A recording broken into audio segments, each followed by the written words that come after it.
കോൺഗ്രസിനകത്ത് സമൂലമായ ഒരു മാറ്റം വരുത്തിയതോടുകൂടി UDF ഒന്ന് ഉണർവേകുന്നുണ്ടോ എന്നൊരു സംശയം. ഈ കോൺഗ്രസിൻ്റെ കാര്യമായതുകൊണ്ട് പിന്നെ നമുക്കൊന്നും തീർത്ത് പറയാൻ പറ്റത്തില്ല. വെള്ളിയാഴ്ചയും വ്യവസ്ഥിതിയും ഇല്ലാത്തവന്മാരാണ്. വടി വെച്ചെടുത്ത് കൊടയും വെക്കത്തില്ല. ഇതാണ് കോൺഗ്രസ്സുകാരുടെ സ്ഥിതി. അപ്പോൾ പിന്നെ നന്നായി എന്ന് പറയാൻ പറ്റുമോ? ഈ നായുടെ വാല് 12 കൊല്ലം കുഴലിലിട്ടിട്ട് എടുത്താലും പിന്നെ എങ്ങനെ തന്നെ ഇരിക്കും? വളഞ്ഞു തന്നെ ഇരിക്കും എന്ന് പറഞ്ഞതുപോലെയാണ് ഈ കോൺഗ്രസ്സുകാരുടെ സ്ഥിതിയും. അവരെ നന്നാക്കാൻ നോക്കണ്ട, നന്നാകില്ല. എന്തെങ്കിലുമൊക്കെ ഒരു ചെറിയ മാറ്റം ഉണ്ടായിട്ടുണ്ടെങ്കിൽ അതൊക്കെ ഒരു തൽക്കാലത്തേക്ക് മാത്രമാണ്. ഇനിയിപ്പോൾ തെരഞ്ഞെടുപ്പ് അടുക്കുമ്പോൾ നോക്കിക്കോണം, സീറ്റിന് വേണ്ടി പെട്ടിയെടുപ്പുകാരന്മാരും സിൽബന്ദികളും എല്ലാ പുങ്കവന്മാരും അങ്ങോട്ട് ഇറങ്ങാൻ തുടങ്ങും. കാടിപിടിയും മേഹളവും ചെവി കടിച്ചു പറിക്കലും ഒക്കെയാണ്. ഇനി അങ്ങനെ അധികാരം കിട്ടിയെന്ന് വിചാരിക്കുക, പിന്നെ ഇവിടുത്തെ കാര്യം പറയണോ? തിരുവനന്തപുരത്തെ ഈ അമൂൽ ബേബികളും മസിലും പെരുപ്പിച്ച് കതറുമിട്ടങ്ങനെ തിരുവനന്തപുരം നഗരം മുഴുവൻ ഇങ്ങോട്ട് ഇറങ്ങി പിന്നെ എന്താണ് തിന്നും കുടിച്ചും ആടിയും പാടിയും ഇങ്ങനെ അധികാരത്തിന് വേണ്ടി പിന്നെയും പാര വെച്ച് പൊക്കൊണ്ടിരിക്കും. ഇതാണ് കോൺഗ്രസ്. ഉൾപാർട്ടി ജനാധിപത്യമുള്ള കുറേ പുങ്കവന്മാരെ കൊണ്ടിരിക്കുന്നത്. പിരിച്ചുവിടേണ്ട കാലം പണ്ടേ കഴിഞ്ഞതാണ്. അപ്പോൾ അങ്ങനെ ഒരു പ്രതീക്ഷയോടുകൂടി നിൽക്കുകയാണിപ്പോൾ. മാറ്റത്തിൻ്റെ കാറ്റാണ് ഉണ്ടായിരിക്കുന്നത് എന്നൊക്കെ പറയുന്നു. സുധാകരൻ വന്നപ്പോഴും ഇതുപോലെ തന്നെ പറഞ്ഞത്. സുധാകരന് കുഴപ്പമൊന്നുമില്ല, കോൺഗ്രസ്സുകാർക്കായിരുന്നു കുഴപ്പം. കാരണം തമ്മിൽ തല്ല്, പാരവിപ്പ്, എങ്ങനെ സുധാകരനെ തിരിച്ചയക്കാം എന്നുള്ളതായിരുന്നു പ്രയത്നം. നടന്നല്ലോ, സമാധാനവുമായി. പിന്നെ ഇനി എന്ത് വേണം? അല്ലാതെ സുധാകരൻ എന്ന് പറഞ്ഞാൽ ശക്തമായ ഒരു രാഷ്ട്രീയ അടിത്തറയുണ്ട്. കണ്ണൂർ രാഷ്ട്രീയത്തിനോട് തിരിച്ചു നിന്ന് ചോദിക്കാനുള്ള ചങ്കൂറ്റം, ആർജവം, നട്ടെല്ല് വളയ്ക്കാത്തവനാണ് എന്നൊക്കെ നമുക്ക് പറയാം. താൻ ആരാടാ എന്ന് ചോദിച്ചാൽ തനിക്ക് എന്ത് വേണമടാ എന്ന് തിരിച്ചു ചോദിക്കാനുള്ള ചങ്കൂറ്റം സുധാകരനുണ്ട്. അത് മറ്റു കോൺഗ്രസ്സുകാർക്കില്ല.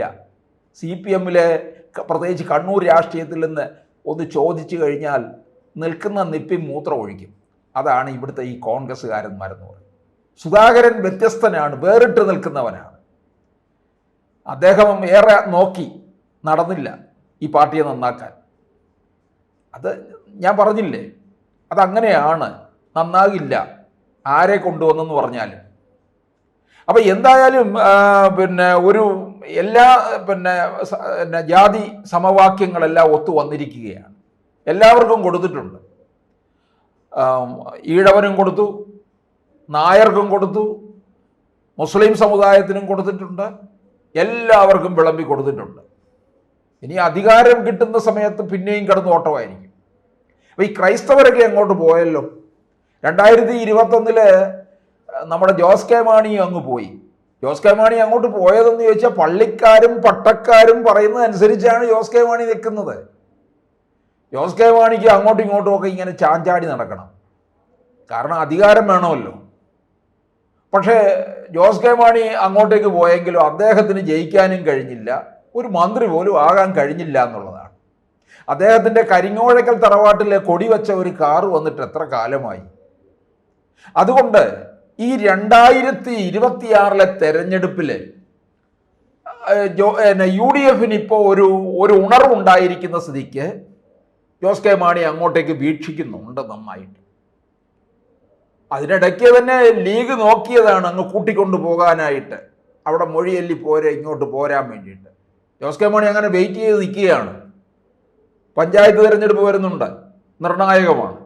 അതൊക്കെ കഴിയുമ്പോഴത്തേക്ക് ഏകദേശം ഒരു ചിത്രം കിട്ടും LDFൻ്റെ അന്ത്യം എങ്ങനെയായിരിക്കുമെന്നുള്ളത്, കുഴി തോണ്ടുമോ എന്നുള്ളത്.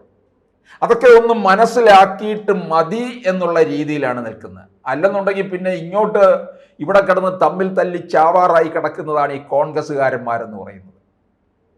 ലീഗ് ഏറെ അധ്വാനിച്ചതാണ്, കാരണം ലീഗ് ഇപ്പോഴും അധ്വാനിക്കുന്നുണ്ട്. കാരണം ഇനിയും മുന്നണി വിപുലീകരിക്കണം. വിപുലീകരിക്കുന്നതിൻ്റെ ഭാഗമായിട്ട് ജോസ് കെ മാണിയെ ഇപ്പുറത്ത് കൊണ്ടുവരണം. ജോസ് കെ മാണിയെ ഇപ്പുറത്ത് കൊണ്ടുവന്നു കഴിഞ്ഞാൽ അത് ഒന്നുകൂടെ ശക്തി കൂടും. ക്രൈസ്തവ വിഭാഗത്തിൻ്റെ കുറച്ച് വോട്ട് കൂടി ഇങ്ങ് വരും. അങ്ങനെ കണക്കുകൂട്ടൽ നടത്തുന്നുണ്ട്. UDF കൺവീനറായിട്ട് നിൽക്കുന്നത് അടൂർ പ്രകാശാണ്. അടൂർ പ്രകാശ് ഈ നല്ല സംഘാടകനും നല്ല ഒരു പാർലമെൻറ്റേറിയനും ഒക്കെയാണ്. കഴിവുള്ള ഒരു നേതാവാണ് കേട്ടോ. തലയ്ക്ക് അകത്ത് ആൾതാമസമുള്ള ഒരു വെളിവുള്ള ഒരു കോൺഗ്രസ്സുകാരനാണ്. കോന്നി മണ്ഡലത്തെ നല്ലപോലെ സംരക്ഷിച്ചു അദ്ദേഹം. അവിടുന്ന് ഇങ്ങോട്ട് പോരാ, ആറ്റിങ്ങലോട്ട് വരാൻ യാതൊരു താല്പര്യവുമില്ലായിരുന്നു. വന്ന് പിന്നെ പാർട്ടി പറഞ്ഞ അനുസരിച്ച് വന്നു നിന്നു. 2024 തോറ്റാ മതിയെന്നും പറഞ്ഞ് നിന്നു കൊടുത്തു. അവിടുത്തെ വോട്ടർമാർ വിട്ടില്ല, ജയിപ്പിച്ചേ അടങ്ങിയുള്ളൂ അവർ. അപ്പോൾ അടൂർ പ്രകാശ് എന്തായാലും ചില കാര്യങ്ങളൊക്കെ ഒന്ന് ഇണക്കും. അപ്പോൾ അതിന് ലീഗിൻ്റെയും കൂടെ പിന്തുണ ഉണ്ടാകും. കാരണം ജോസ് കെ മാണിയെ ഇപ്പുറത്ത് കൊണ്ടുവന്നാൽ നിർത്തേണ്ടത് എവിടെയാണ്? പാല കൊടുക്കത്തില്ല, മാണി സി കാപ്പനല്ലേ, വിട്ടുകൊടുക്കത്തില്ല. തിരുവമ്പാടി സീറ്റ് കൊടുക്കാമെന്ന് ലീഗ് പറഞ്ഞിട്ടുണ്ട്.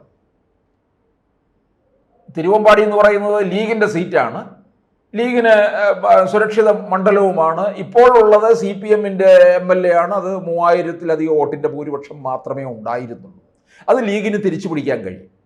അപ്പോൾ ജോസ് കെ മാണി അവിടെ കൊണ്ടുവന്നു കഴിഞ്ഞാൽ അത് ലീഗ് ജോസിനെ ജയിപ്പിച്ച് വിടും. മന്ത്രി പദവി, അങ്ങനെ പല കാര്യങ്ങളും ഒക്കെ ഇങ്ങനെ പിന്നാമ്പുറ ചർച്ചകൾ കാര്യമായി നടക്കുന്നുണ്ട്. പക്ഷേ ജോസ് കെ മാണി ഒന്ന് വെയിറ്റ് ചെയ്യുകയാണ്. മറ്റൊന്നുമല്ല, ചിത്രം ഒന്ന് തെളിയട്ടെ എന്നുള്ള രീതിയിൽ ചാഞ്ചാട്ടം. അങ്ങനെയാണല്ലോ എപ്പോഴും ഉണ്ടാകുന്നത്. ഘടകകക്ഷികളൊക്കെ ഇപ്പോഴൊന്നും ഒരുങ്ങത്തില്ല. ഇപ്പോഴതിൻ്റെയൊക്കെ ചില നീക്കങ്ങളൊക്കെ നടത്തും. ഇങ്ങനെ എന്തായിരിക്കും, ഏത് തരത്തിലുള്ളത്, രാഷ്ട്രീയ നിരീക്ഷകരുടെയൊക്കെ തന്നെ വാക്കുകൾ ഇങ്ങനെ അവർ മനസ്സിലാക്കിക്കൊണ്ടിരിക്കും. കേരളത്തിൽ ആർക്കായിരിക്കും ഇനിയും വരാനുള്ള സാധ്യത എന്നൊക്കെ അവർ നോക്കും. അതിനനുസരിച്ച് മാത്രമായിരിക്കും കാര്യങ്ങൾ അങ്ങോട്ടേക്ക് നീക്കുക. ആ നീക്കത്തിന് അനുസരിച്ച് ജോസ് കെ മാണി ഇപ്പുറത്തേക്ക് ചാടി വന്നാൽ അതിശയിക്കാനൊന്നുമില്ല. ചിലപ്പോൾ ഒരുപക്ഷെ കേരള കോൺഗ്രസ് അവിടെ വെച്ച് പിളരാനും സാധ്യതയുണ്ട് കേട്ടോ. പിളരുന്നത് പിന്നെ കേരള കോൺഗ്രസിൻ്റെ ഒരു പുത്തരിയൊന്നും അല്ലല്ലോ. അവർക്ക് പിളർന്നേ മതിയാവൂ.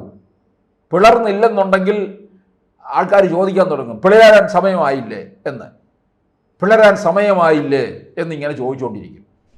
അപ്പോൾ പിളർന്നേ പറ്റുള്ളൂ എന്നാണ്. അപ്പോൾ അവിടെ ഒരു പിളർച്ചയും നടക്കും. പ്രധാനപ്പെട്ട കക്ഷി ഇപ്പുറത്തേക്ക് വരികയും ചെയ്യും. അങ്ങനെ വരുമ്പോൾ ഈ ജോസ് കെ മാണി കൂടി അധികാരത്തിലേക്ക് ഇപ്പുറത്ത് 2026 ജോസ് കെ മാണിക്ക് അവിടെ അധികാരവും ഉറപ്പിക്കാം. ഇത് കോൺഗ്രസ് അധികാരത്തിൽ വരും എന്നുണ്ടെങ്കിൽ മാത്രം. ഈ സണ്ണി ജോസഫ് വന്നതുകൊണ്ട് KPCCയിൽ കോൺഗ്രസ്സിനകത്ത് ഒരു വലിയ ചലനം ഉണ്ടാകുന്നുണ്ട്, ഒരു ഉന്മേഷം ഉണ്ടാകുന്നുണ്ട്, UDF ക്യാമ്പുകളൊക്കെ തന്നെ ഉണരുന്നുണ്ട് എന്നാണ് അറിയുന്നത്. ഇത് ഘടകകക്ഷികൾ എത്രത്തോളം സംതൃപ്തരാണെന്നുള്ളതും കൂടി നോക്കണം. ഈ ജോസ് കെ മാണി വിഭാഗത്തെ ഇപ്പുറത്ത് കൊണ്ടുവരുന്ന ലീഗിൻ്റെ ഉത്തരവാദിത്വമാണ്. ലീഗ് എന്തായാലും അവരുടെ ഈ ഒരു സീറ്റ് വിട്ടുവീഴ്ച ചെയ്യും. അത് ജോസ് കെ മാണിക്ക് കൊടുക്കണമെന്നുണ്ടെങ്കിൽ ലീഗ് വേറെ കാര്യങ്ങൾ കണ്ടിട്ടുണ്ട്. ലീഗല്ലേ ആശാന്മാർ, അവർ കമന്ന് വീണ കാപ്പണവുമായിട്ട് എണ്ണിക്കത്തുള്ളൂ. അതുകൊണ്ട് ലീഗിൻ്റെ ഉദ്ദേശം വേറെ തന്നെയാണ്. ഇത് കൃത്യമായിട്ട് ക്രിസ്ത്യാനികൾ മനസ്സിലാക്കുന്നുണ്ട്, സത്യക്രിസ്ത്യാനികൾ മനസ്സിലാക്കും.